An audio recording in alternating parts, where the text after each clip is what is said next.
Flynn Broadcasting Stations. Oh, yeah.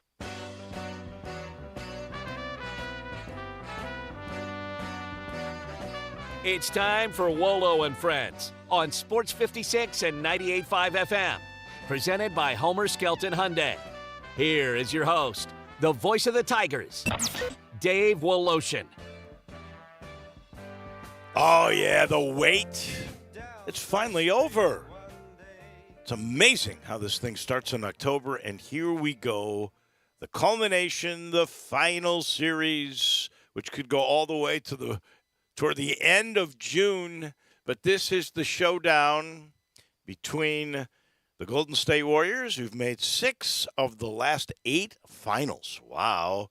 Against the Boston Celtics, the team with the most history and championships in all of the NBA. These are the top 2 teams defensively, statistically.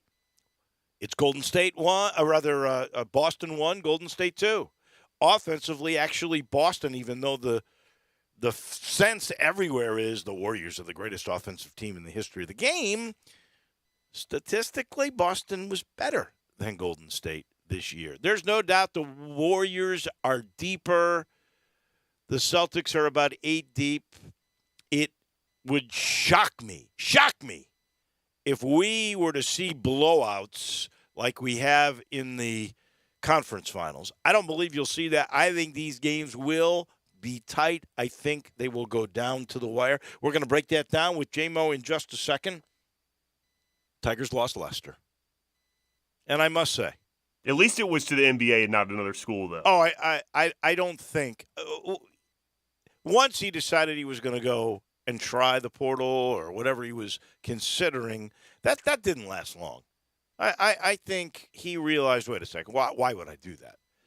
The fans love me. We play in big crowds. We travel like the NBA. We're on TV every night. My folks can see us wherever we go. Why would I leave? Unless I'm going to try for the pros. So I think that was erased pretty quickly.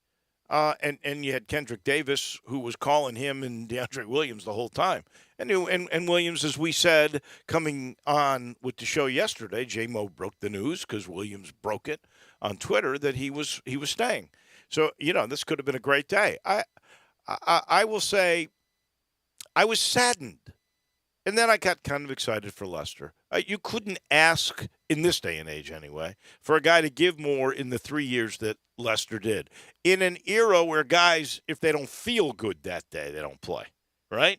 Leicester always came to play, and he came to play on both sides of the ball. There was no doubt a charisma about him. He was a little different. He loved self-promotion. I love those kinds of guys. I love the short shorts. I when they're playing for you, you don't find it obnoxious when they strum the air guitar. Now, if you're playing against them, you might not like it. That's, where you go, I wouldn't mind if he played for us, but I hate playing against him. And I think there were a lot of teams in the league and fans around the league that felt that same way about Lester Quinones. I said yesterday, I think it's real fringe for Lester. He's a 3-and-D guy. There's no question about that.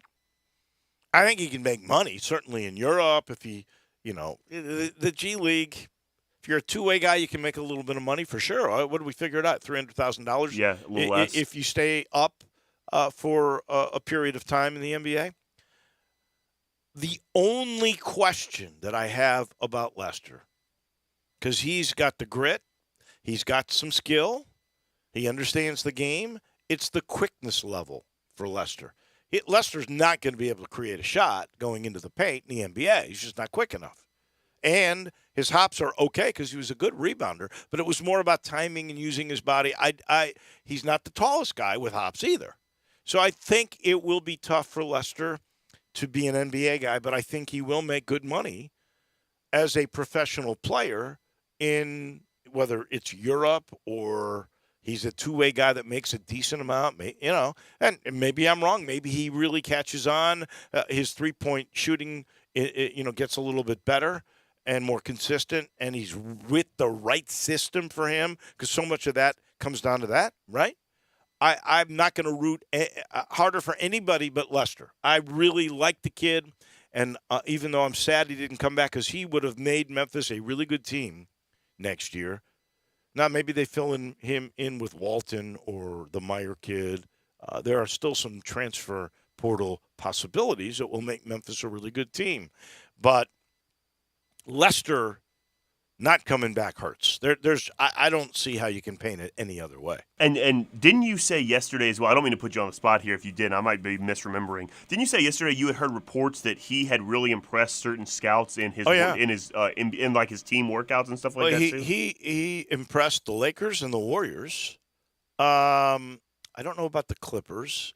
I know in one workout, in that rapid fire thing they do where you shoot 100 threes, which has to get you get fatigued easily, right? Yeah. I mean, because they're making you move, so you keep going around the perimeter, and you got to keep shooting. I don't know if there's a time limit that's on there, but you got to shoot 100. Oh, I think the time limit is them getting the ball back to you quick after you just shoot one. Right. He hit 84 out of 100, so that raised some eyebrows. I think that after he did the 84 out of 100 is when people started saying, or his management group started saying, hey, if you're not in the second round, we'll get you a two-way deal. And so I think he feels like the worst that will happen to him is he'll be a two-way guy. So if you're a two-way guy and you're a good two-way guy, as you said yesterday, you can make like $300,000. He's not going to get a $300,000 NIL here, right? I can't imagine a scenario. I really don't know what the NILs are worth, but hard to believe that it would depends. be $300,000. If you're a major guy, I mean, I'm pretty sure both Amani Bates and Jalen Duren made $1 million last year. Really? Yeah, Bates for sure. I think the good thing with Lester, like you said, worst case scenario, you're a two-way guy. Maybe even you could go a step further that after a year you're maybe playing overseas pro ball, which is not a bad case scenario at all. And the potential is so high because he's also, at worst, an above-average defender in college. I would say he's a good defender in college. Oh, he was. And a lot of guys that might go to a combine and are fringe guys that make 84 out of 100 are going to be bad defenders, and so that's probably worth the risk and potential when you look at that for a two-way guy. Well, the thing is, if you're in the G League only, to me, you become obscure. You make, what did we say, 30,000? Is that what it is now? It's up to like that. It used to be like 11 or 12,000. It was ridiculous, but now you get like $30,000. But you're playing in empty gyms. Your travel accommodations are not the greatest. You're not on TV unless it's every once in a while they'll be on ESPN too. They're all streamed, but I mean that's just playing on the internet. Yeah, they're streamed. I mean, no. So is women's softball. Everything, yeah. Nowadays. Not to put that down because I do it and I enjoy doing Division it. III basketball games are Division streamed. III. Okay, everything is streamed. Right. Okay. And how many people go to a G League game? I mean, if you look at the hustle, there were some nights where like John Morant sitting courtside, he's the only guy in the gym. Right. There may be some markets, and I'm making this up when I say it, but like where the pyramid is, I think or the Pentagon, excuse me, in Sioux Falls, South Dakota, like there ain't much happening in Sioux Falls, so they may get a crowd. But if you're in like Austin, Texas, like how many people go to the Austin G League games? Too many other things to do, I'm afraid. And it's a market for something else. Probably not a lot. But like you said, Sioux Falls, maybe the middle of Iowa or something, like those teams might draw a lot. But right. I'm just saying if it's a little town and that's a big thing there and it's the only thing they have, they may draw. But that's about it. I would think but if he is a two-way guy where he gets exposure up top at the NBA, well, there's European scouts that are there. They see what you do. They look at your numbers. And so if he gets a two-way and he gets any time in the NBA, to me it's worth it. If he's in the G League the whole year, then he should have taken an NIL here and see if he got into the draft the next year. But there's also one other factor which pushes me toward you should do this, and that is his age. Because, he was here 3 years, right? So I think he's 22.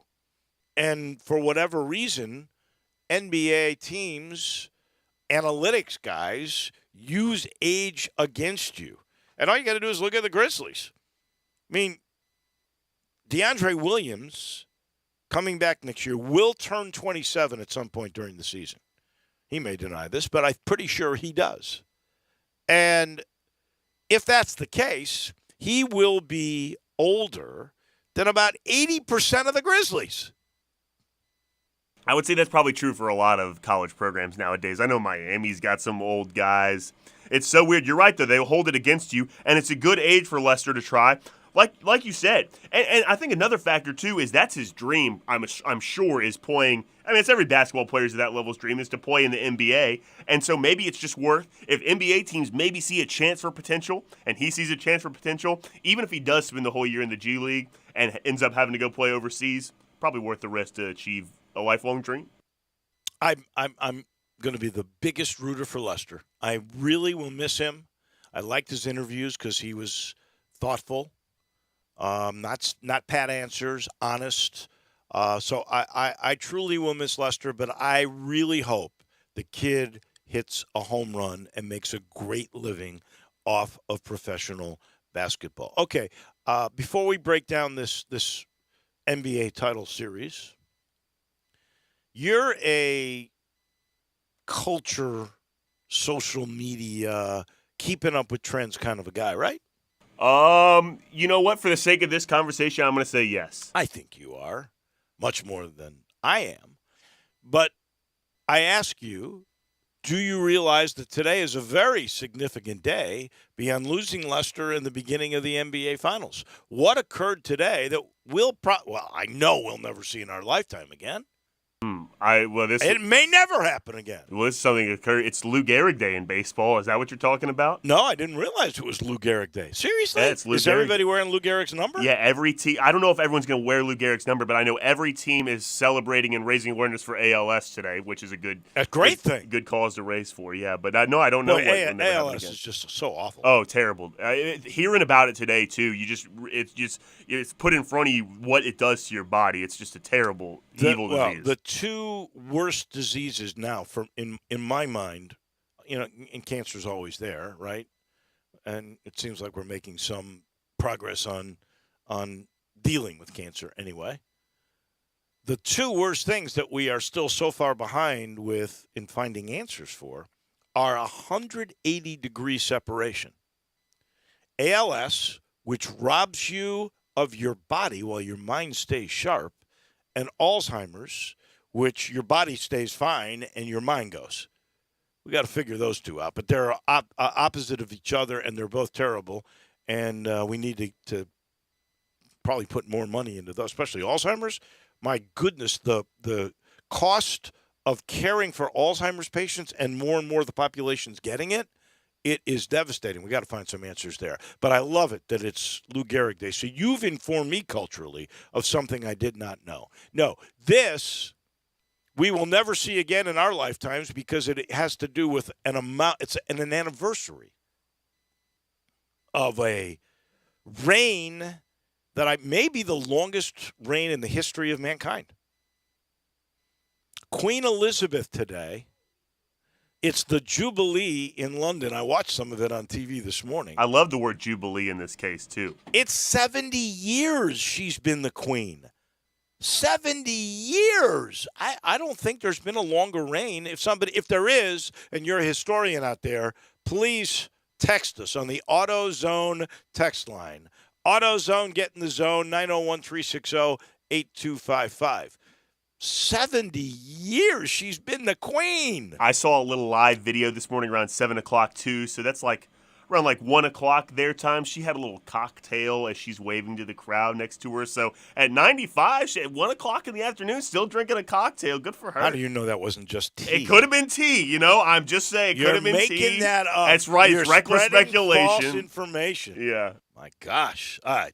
So congratulations to the Queen. We break down the NBA, but first we tell you we're in the Family Leisure Studios. And I guess they're doing the stay-at-home, vacation-at-home sale, which includes pools, which, by the way, you can save $1,500 if you install and pick up that pool yourself. You can get $1,000 off a hot tub if you pick it up and install it yourself. Play gyms and trampolines, still $500 off. Enjoy time with your family in your own backyard. It's the Vacation and Home Sale at I-40 and Whidden Road, where family and fun come together. Family Leisure. Our title sponsor, you know it's Homer. They've been our title sponsor for a long, long time. And I'm going to see him today. So who knows what Chris True has up his sleeve. I'll tell you tomorrow how many new cars are coming. And at Homer Skelton Hyundai, they don't take advantage of the laws of supply and demand. You'll never pay more than sticker price on a new car at Homer Skelton Hyundai. They still have great deals on pre-owned cars. They don't exploit you there. This is why there's so much repeat business right at the corner of Lamar, Highway 78, and the first exit in Mississippi, Craft Road. So I'll update you tomorrow. I'm heading there. Can't wait to see all the folks at Homer Skelton Hyundai. All right. So we break this down. The Celts have Smart, Brown, Tatum, Horford, who's just been unbelievable, defying age, and he's a winner of championships. Look at his pedigree at the University of Florida. Robert Williams, who's become a jumping machine, great defensive player, great rebounder in the middle. Then you got Derek White, Grant Williams, who's had some games where he's looked like an all-star. Other games, he's not looked so good. You've got a superstar in Tatum, and I think there's an argument that could be made that Tatum is the best player on the floor in this day and age, which is a big statement to make considering all the stars that Golden State has. But you could make the case Tatum is the best player. He's all NBA, first team. Smart may be the best defensive perimeter player in this series. Then you got White, Williams, and I forgot Pritchard, the shooter, coming off the bench. So they go about 8 deep. And then you've got the Golden Boys, the Golden State Warriors. Again, I mentioned this earlier, but it's worthy of noting. I mean, it's incredible. Think about it. They have been to the final 6 of the last 8 years. Unbelievable run, truly. It think is about dynastic. Think about how bad they were the last 2 years, too, with these guys hurt. Right. It's unbelievable to just get back there in the flip of a switch. So they start Curry, and I'm sure there will be some people that will go, Wolo, he's better than Tatum. He's a better shooter than Tatum, but I don't think the overall game is as good. You got Klay Thompson, who's not quite Klay Thompson yet, but has gotten better and better as the season has gone on, and he's gotten into better and better basketball shape. You've got Wiggins, who at some points has played like a really good all-star kind of player. And he can defend, no doubt about it, and he can be physical. There are nights that I think he doesn't show up. He's not been as consistent as you would like, but Wiggins has been good. And you got Jonathan Kuminga, who is a physical, athletic kind of a guy. You got Draymond Green, and Draymond Green, I think you can make the argument that Draymond is the best glue guy in the entire NBA. He does everything that you want him to do. If you even need him to score on occasion, if everybody slacks off to try to protect either a perimeter or an inside player, and they leave him wide open top of the key or near the free throw line, he makes the shot. I mean, he doesn't do it every time, but it's consistent enough where you've got to be honest with him. I think his role as a facilitator is so important, and like you said, the Warriors are so brilliant because so many teams will decide to just play off of him, and they have an entire contingency plan put in place to where if that happens, Draymond, shoot every time. You'll score 30 that night. So you can't even lay off of that guy. Oh, no, and he rebounds, and he plays defense. He's the glue guy. I think he's the best glue guy in the league. I don't like his antics half the time, and he tries to get in everybody's head, and they never give him a second tee, which they should. Once he gets the first tee, it's like you've given him a license to do whatever the heck he wants to do. And then off the bench, there's no question they're deeper because you've got Looney, you've got Poole, who is going to be like Steph Curry at some point.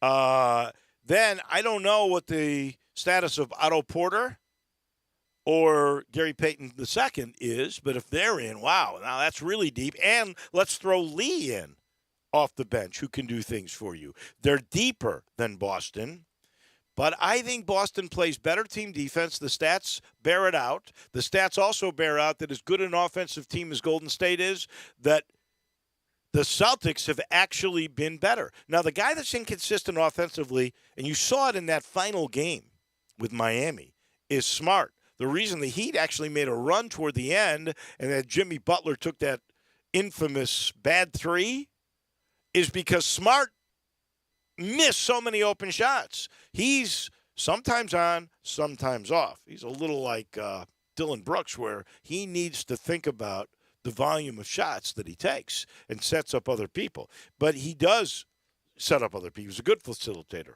He's a great defender. And he's got Brown and Tatum to feed off of. And if Horford continues to defy age and play the way he's played, and he can hit that corner shot, I just think Boston is slightly better. Golden State has home court advantage, but we've seen that home court advantage hasn't mattered all that much. This is a 2-3-2 series, too. Oh, I keep forgetting about that as well, that it's 2-3-2, which really, changes it a lot. I think helps Golden State in a 2-3-2. You got those final two games. Last two games at home. But I still think Boston will win this thing in 6. In 6 games, really? Yeah. I think Boston wins it as well, which maybe not a lot of diversity between the two of us on that pick. But I think Boston wins it as well. But I'm going to say in 7 games. I think you hit every point you hit is a great one. The last one you made with Al Horford and Robert Williams is especially a good one because we've seen the Warriors against teams with that kind of size that they can't match up against. Kevon Looney just flat out doesn't play. Think about how big a role he's played the last 2 series for the Warriors. I have a feeling he might not get many minutes, if very many at all, in this series, and that changes the game. As deep as the Warriors are, that's one less players they have. And on paper, I think the Celtics are, like you said, are just the better team, but you fail to factor in the championship pedigree of the Warriors a little bit too, man. That it worries me. I say, okay, there's that Boston's going to win this, but would I be shocked if Golden State wins? No. This is the NBA Finals with 2 great teams, and it does.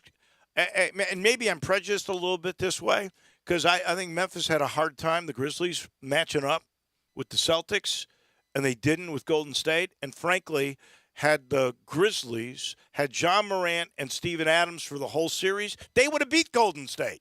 They would have beaten Golden State. So that's another little factor in the back of my head that I put in there. All right, for fun, let's do this real quick because then we got to take a break. And we're going to talk some NFL. We'll get Russell Copeland's take on the Celtics and the Warriors too.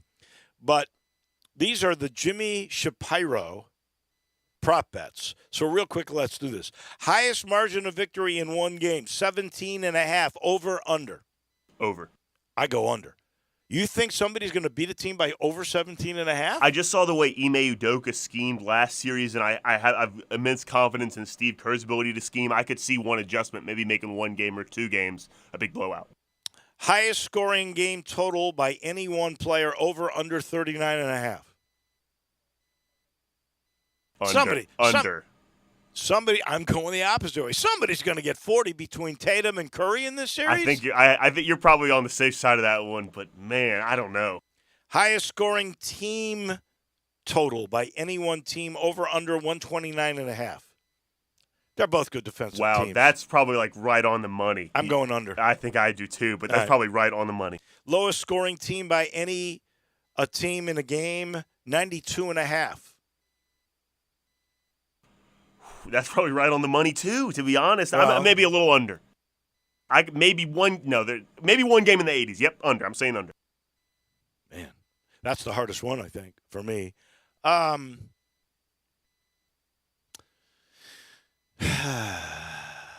92.5. It's right on the nose, isn't it? Yeah. I'll go under.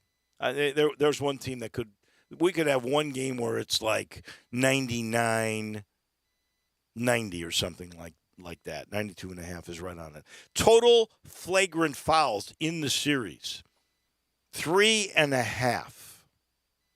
Under. Over for sure. These two teams, the way they play D, Draymond Green, Smart. Fair enough. That's only 1 a game. And if it goes 7, you're saying 3.5. That means half the games won't have one? I don't know. Will any game go to overtime? Yes, plus 300. No, minus 500. No. That's just a crapshoot, though. I guess they're all kind of crapshoots, but that's a big crapshoot. I think as close as this series should be, even though you're the one that said there's going to be a game over 17 and a half in margin, right. I'm going to go, there will be. That'll make it a great series, overtime games. And then this is stupid. Will a fan run on the court during any game of the series? Will a fan run on the court during any game in the series? Yes is plus 1,200. No is minus 5,000. That's such a good price, plus 1,200. Oh, that's such a good price. Think about how many interruptions you've seen in sports over the past year and a half. But you haven't seen one since the Timberwolves. Well, just in basketball, though. Well, I don't know how many streakers are in baseball and football anymore either, but, I'm going to go on the safe side. I said I think security will be so good nobody gets on that court. They're ready. Yeah, there you go. And those are the way that we look. Those are the breakdowns of the NBA Finals. We have got to take a break. I'll let you know that this portion of the show is brought to you by Ken Garland. Ken Garland Custom Home Builders. Now you're talking 2 generations of building beautiful mansions, palaces throughout the Metroplex, or maybe even a renovation, taking that old house that you love, its locale. You don't want to move. You love your lot. You love your yard. Maybe you love your pool, but you want the modern amenities. You want the media room. You want the California closets. Hey, Ken knows everything about all the modern amenities, and he's your guy for a renovation with innovation. Go see what I'm talking about. Go to kengarland.com and then call 751-1632. 751-1632. If you're ready for the dream home or the renovation, it's my guy that you need to talk to, Ken Garland Custom Home Builders. NFL and Russell Copeland. That's right around the corner on Wolo and Friends.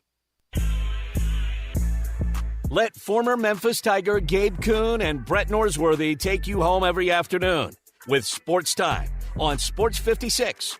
Weekdays from 3 to 6 here on Sports 56 and 98.5 FM. Barks now offers you just about everything you need for your furry family member. Daycare, luxury boarding, award-winning grooming, veterinary checkups, diagnostic services including digital x-ray, fluoroscopy, and ultrasound, complete dental service, vaccinations, preventative care for fleas, ticks, and heartworms, and just about any needed surgical treatment. And did I mention that we treat cats and all types of exotic pets? We are the newest member of the Barks family and the newest, most high-tech veterinary hospital in the Mid-South. Located directly across the street from Barks and Recreation, we are a full-service hospital with a fantastic, experienced staff.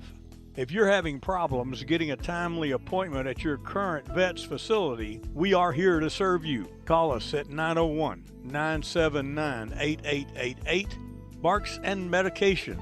Excellence in veterinary care. Visit Frontier Western Store today for new shirts and boots. Frontier is your top Carhartt store in the Mid-South. There's thousands of in-stock shirts and jeans. They have the classic K87 pocket tee in every color they make, including new ones just released. Available small to 4X. Want new jeans? Frontier has you covered with super tough work denim by Carhartt. And you've got to check out their selection of Ariat jeans for men, women, and children. You'll love how easy it is to find the size and style you need. Have you seen Frontier's remodeled world-famous boot showroom? It continues to expand. New styles by Ariat just arrived, plus plenty of in-stock proven classics too. Whether you need work or dress boots, trust that Frontier's the place to come. See thousands of pairs of Ariat boots and thousands more by Dan Post, Corral, Durango, Rocky, Twisted X, and others. And Frontier's pricing is lower than online and chain stores, so you know just the local shop to visit. Frontier Western Store, 5880 Goodman Road in Olive Branch, and on the web at frontierwesternstore.com. Locally owned and operated since 1967.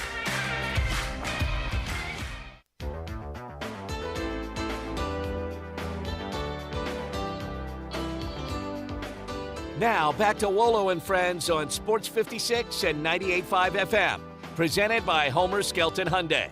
Here once again is the voice of the Tigers, Dave Woloshin.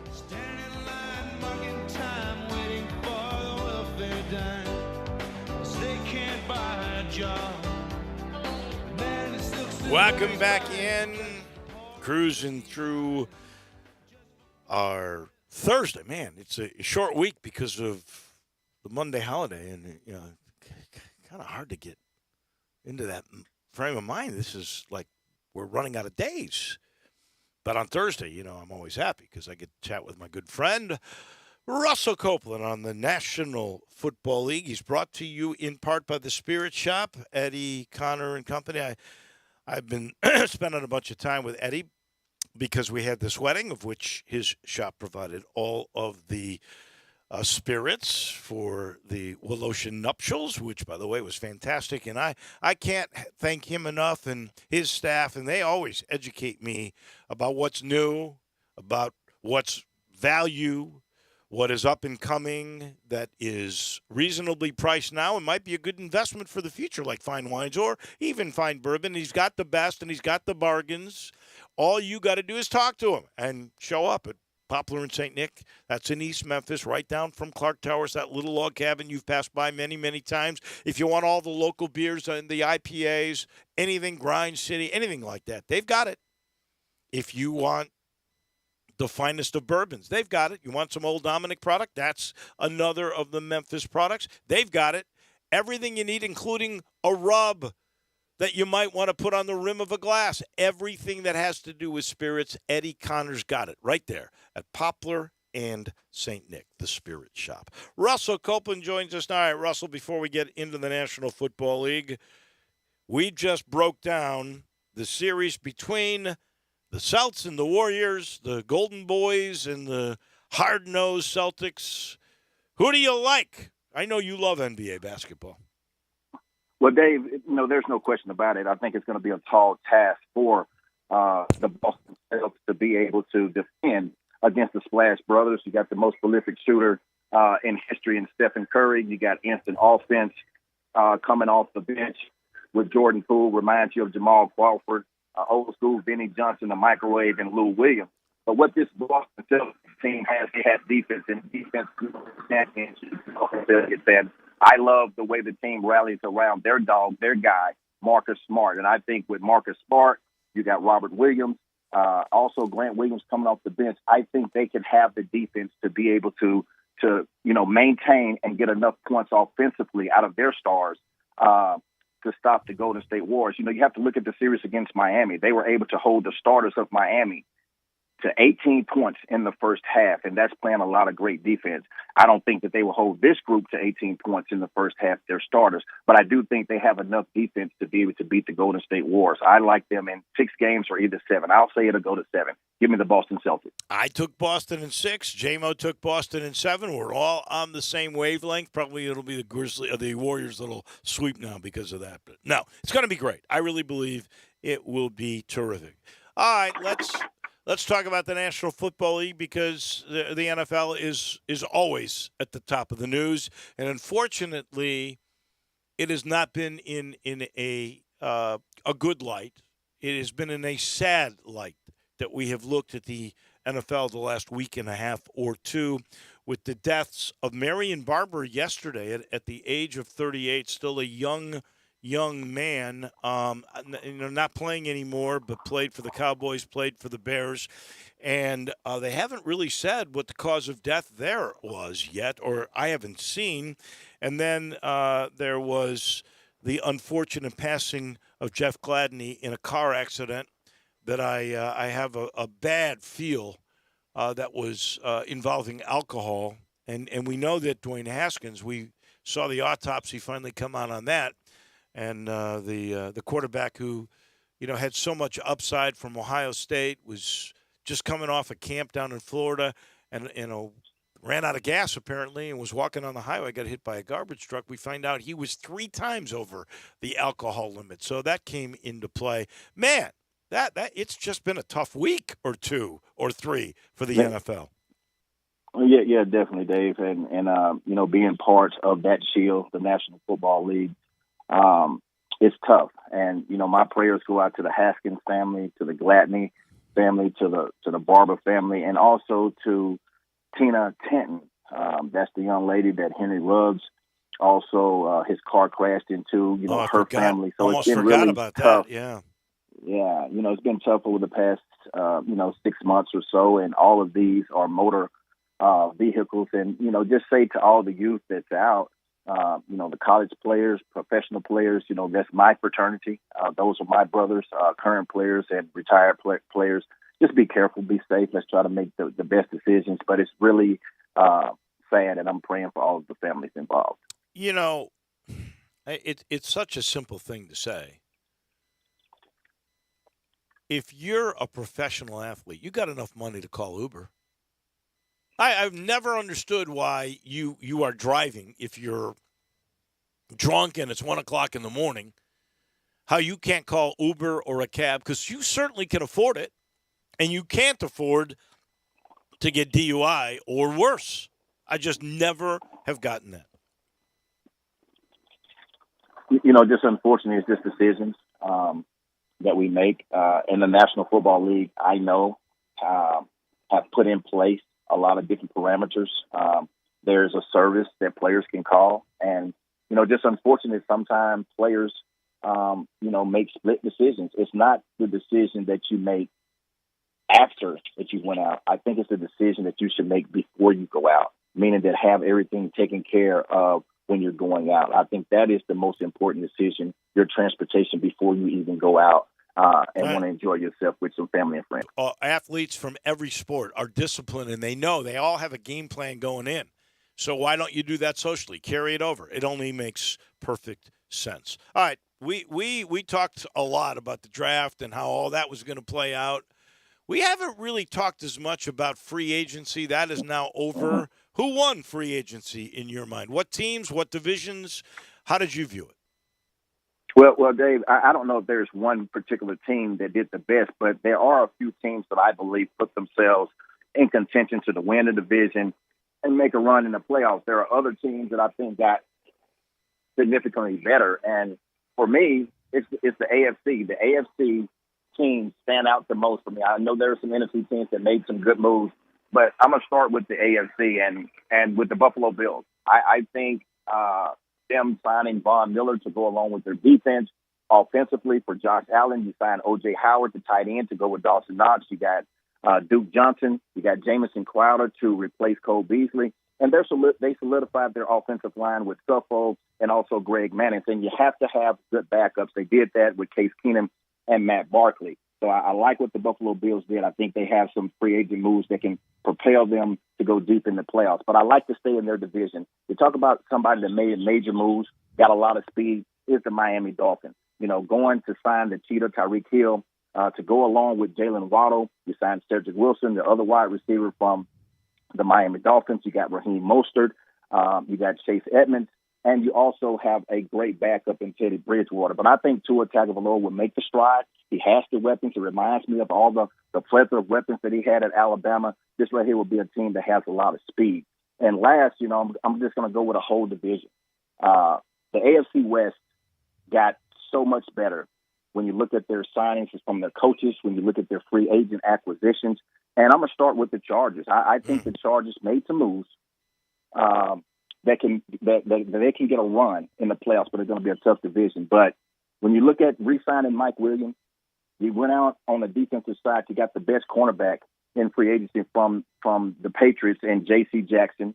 You solidified your defensive line with Sebastian Joseph, who just won a championship with the Rams. You got Austin Johnson, who did a great job for the Tennessee Titans. But you signed Khalil Mack from your Bears. I think their defense is going to be ready to play. And also in that division, you got to look at the Denver Broncos, Dave. You signed Nathaniel Hackett. He's been an offensive coordinator for the Green Bay Packers. Now you sign Russell Wilson. Russell Wilson is excited. He's rejuvenated. He has a plethora of weapons with Judy. You got Cortland Sutton. You got Tim Patrick. You also got a good young running back in Javonte Williams. And on the defensive side, you got Randy Gregory to go along with their defense that they have. So they're going to be ready to play on both sides of the ball. And last but not least is the Vegas Raiders. I think signing Josh McDaniels, this is his second time around, and that AFC West, we know what he was able to do earlier in his career with the Broncos, but I think now he has learned a lot. And I think signing Devontae Adams to go along with Carr They were teammates in college. I think that'll be a great 1-2 punch. But defensively, signing Chandler Jones to go along with Max Crosby is going to be huge. I like what the AFC looks on paper. And last, I forgot, I like the Jaguars. I think the Jaguars have an opportunity to be able to make a huge step, much like the Cincinnati Bengals. I love tying Doug Peterson. Yes, I think they have a chance to make a step the way the Cincinnati Bengals made their steps in the past 3 years, because they've got a great quarterback. And I think it was a huge upgrade when you look at Urban Meyer being replaced by Doug Peterson. He's won a championship. You know, he was a backup quarterback for the Eagles. He backed up for Brett Favre with the Packers. He's done a tremendous job with Carson Wentz. He works very well with quarterbacks. But being able to sign Christian Kirk, you have a speed guy. You signed Jay Jones from the Raiders, another speed guy. You got your tight end, Evan Ingram, to be able to come in there to go along with James Robinson, and Marvin Jones is a good receiver. So I like what the Jaguars are doing offensively and defensively. They can make a big splash, especially, Dave, when you have 17 games. And last, the Cleveland Browns. I think a big upgrade at the quarterback position with Deshaun Watson. I like them signing Amari Cooper. If Deshaun Watson can play all the games, there's going to be some suspension, don't you think? On a 23rd witness now is sued him. Well, you know, of course, you have to look at conduct detrimental. But if he's suspended, you know, we have to wait and see if he's suspended. But still, right now, there's an upgrade from Baker Mayfield at the quarterback position. That remains to be seen. How many games will he be suspended, or if he will be suspended? But signing Amari Cooper to go along with the team, Grant on the outside, you got Nick Chubb still there, Kareem Hunt.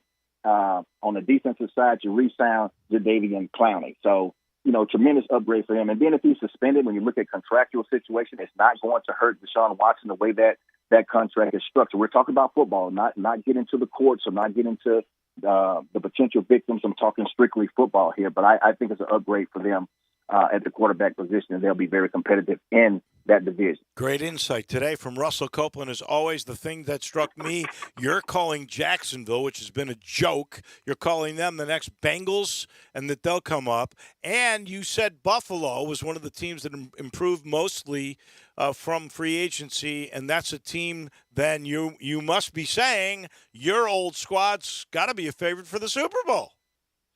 Most definitely, Dave. Most definitely. I definitely think. We'll do this again next week. Thank you, man. Appreciate it. Thank you, Dave. That is Russell Copeland, a great Tiger, and there's another Tiger out there that helps bring him. Well, he's a big Tiger supporter. That's Matt Eflin and the Eflin Insurance team, and they do things a team would do. They collaborate. That's their philosophy on insurance. They get to know you. Then they collaborate with you on what is the best fit. That could be for home insurance, an auto program, life insurance. Don't want to forget that. They sit you down. They figure out what's important to you. Then they find out what your budget is, and they work their magic to protect you. Same thing with commercial insurance. He's got virtually unlimited access to programs particularly geared to small and mid-sized businesses. So he's going to ask you, how do you forecast out? What are the assets you have to really protect? Then he finds the right program for you. All you got to do is make the call to Eflin, 901-386-4777. That spells out GUR because he's a big Tiger guy. 901-386-4777. Collaborate with the team that will protect you, the Eflin Insurance team. Back in just a second, we will head to Baton Rouge, and our friend and SEC historian Ron Higgins comes your way. He's next. Broadcasting from the Family Leisure Studio, we are Sports 56 and 98.5 FM. Hey friends, Bill Russell, and it's June, and that's the month for brides. So many marriages happen in June, and that means that there are a lot of happy couples this month. It also means there are a lot of folks who have anniversaries in June. A lot of men who need to remind their wives how much they love them now. For 5 decades at Russell Brothers, we've been helping fellas show their wives that after however many years, they love and appreciate those sweethearts now even more than they did on their wedding day. with a new ring or a pair of diamond earrings, perhaps a beautiful sapphire bracelet or a stunning emerald pendant, we have so many ways to say thank you and say I love you. Men, if you have an anniversary this month, you need to remind her in a tangible way that you know how remarkably wonderful she is. Special gifts for special ladies at Russell Brothers Fine Jewelers, 4646 Poplar at Perkins.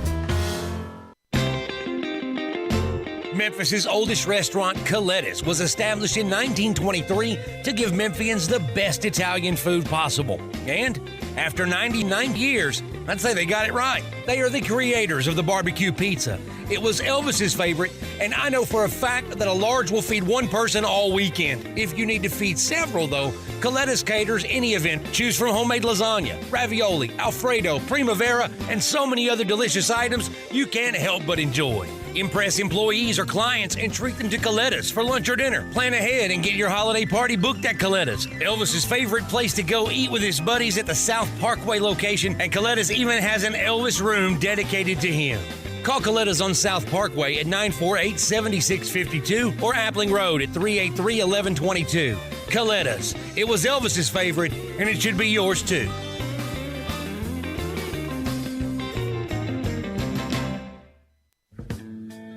Now, back to Wolo and Friends on Sports 56 and 98.5 FM, presented by Homer Skelton Hyundai. Here once again is the voice of the Tigers, Dave Woloshin.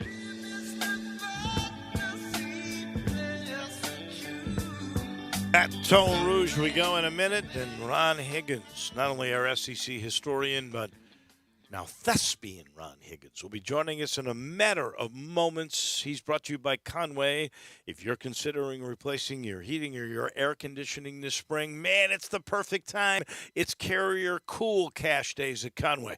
You get a $1,550 rebate towards the purchase of a Select Carrier Infinity system if you buy now. And if you happen to need two systems, some have upstairs, downstairs, or front of the house, back of the house, you get a $3,100 instant rebate. And if that's not enough, as John likes to say, they give you an April air cleaner, a 10-year parts warranty, and a free Nest thermostat. That's state of the art. All you got to do is call Conway, the Mid-South's premier heating, cooling, plumbing, and electric service company at 384-3511. Fresh from the set of what new show are you working on, Mr. Movie Star Ron Higgins?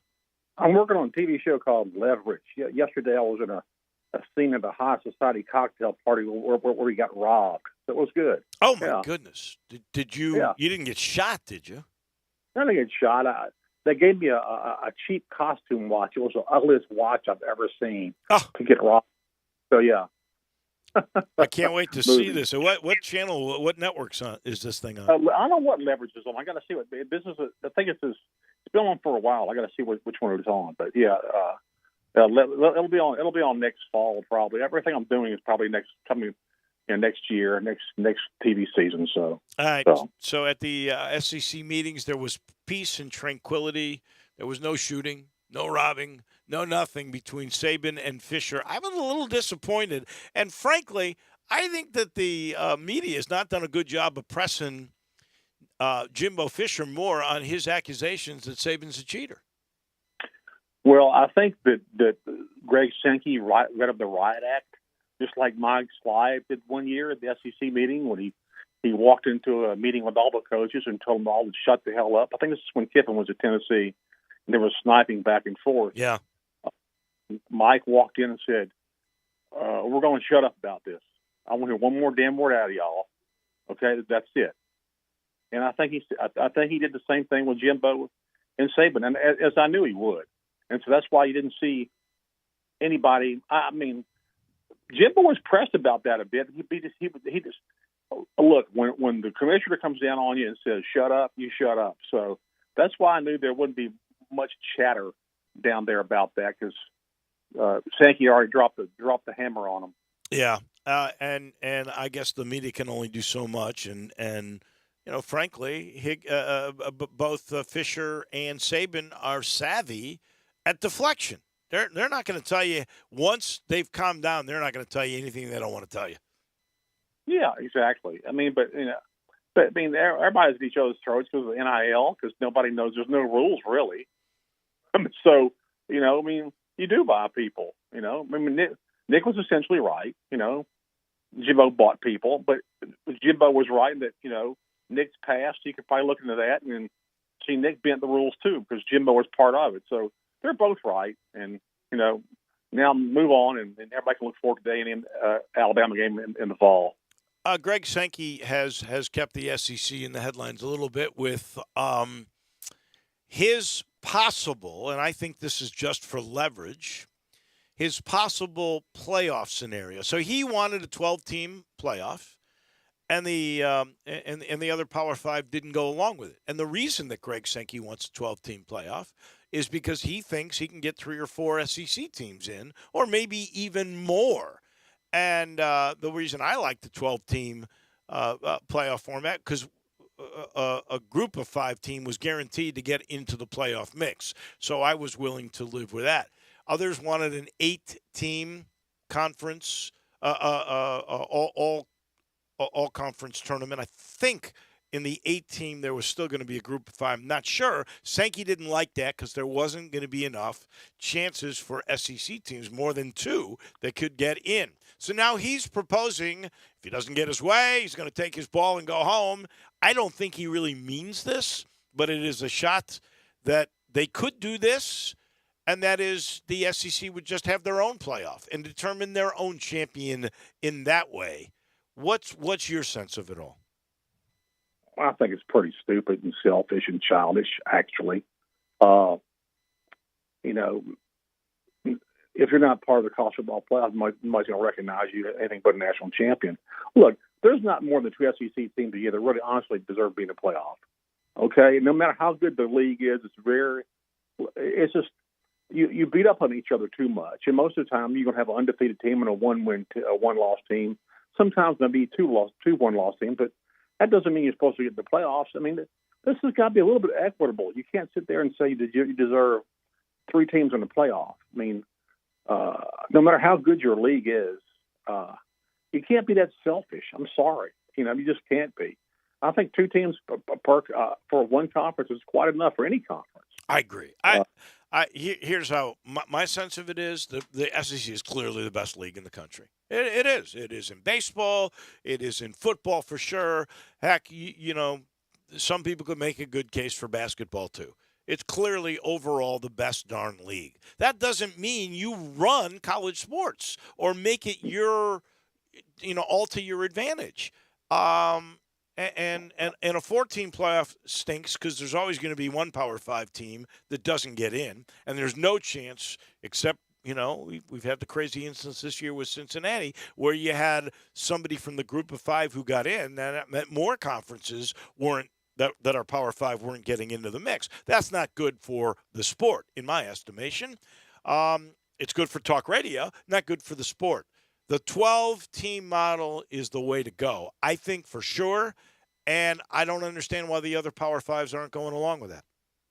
Yeah, I don't get that either. I mean, 12 is probably where you cap it at. I mean, there's probably, you know, there's probably 8 teams you figure will have a shot at winning the national championship, 4 in the perimeter. Yeah. And I think that's the way you should go eventually. But for the SEC to think they can get 3, look, SEC is probably going to shift to non-divisions. They're going to have one big, huge conference.